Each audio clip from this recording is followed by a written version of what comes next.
שלום ילדים, אנחנו כאן עם שי שחורי, שלום שי.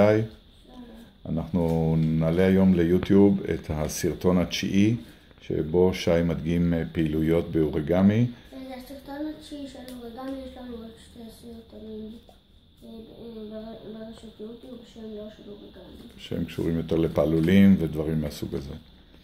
אוקיי, שי, אנחנו נמצאים לקראת סוף הקיץ, סוף החופש הגדול.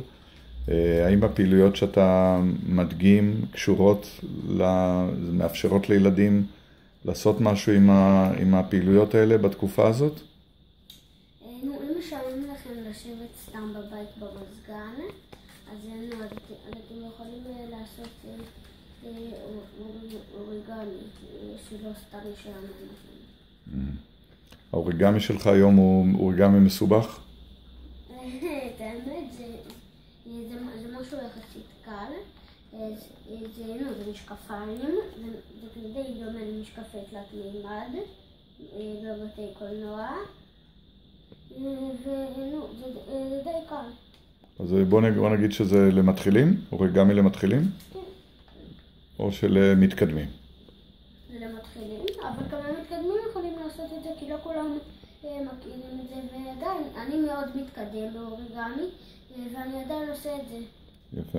האם ניתן גם לקשט את המשקפיים בסוף הפעילות? אפשר לשים פה סוג אפשר לשים פה עיניים מתגלגלות או כל מיני דברים כאלה. שזה יכול להיות משהו ככה שמוסיף לעבודה. כן. אוקיי, אז בבקשה. בואו נראה את ההדגמה של שי שחורי. תראו, בהתחלה לוקחים דף שלם ומקפלים אותו בצורה כזאת שיש שפיץ על שפיץ. זה מין אלכסון אבל מוזר, כן? כן. אוקיי. עכשיו מקפלים את זה ככה, בצורה כזאת, שיהיה בצורה כזאת.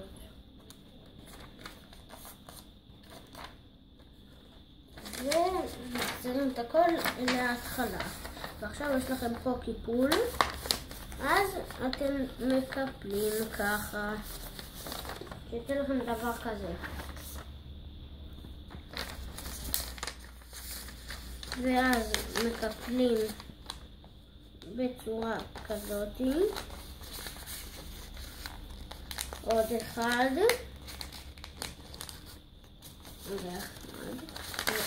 אבל אני עשיתי פה טעות. כי צריך ששני אלה יהיו באותו הגודל.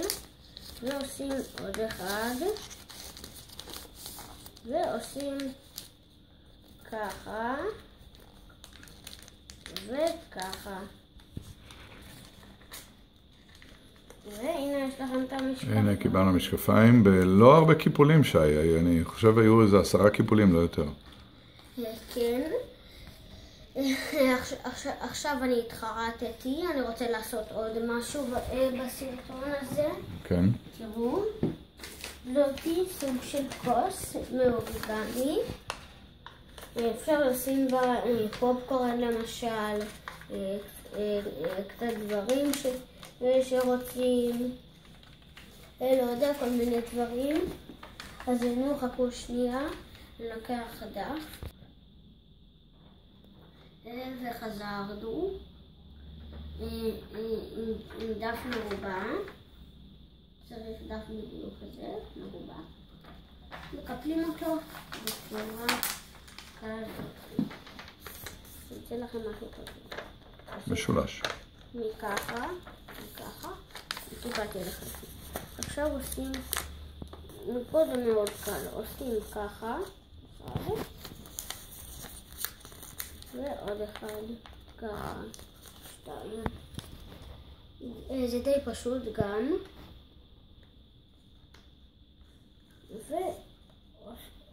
ועושים ככה.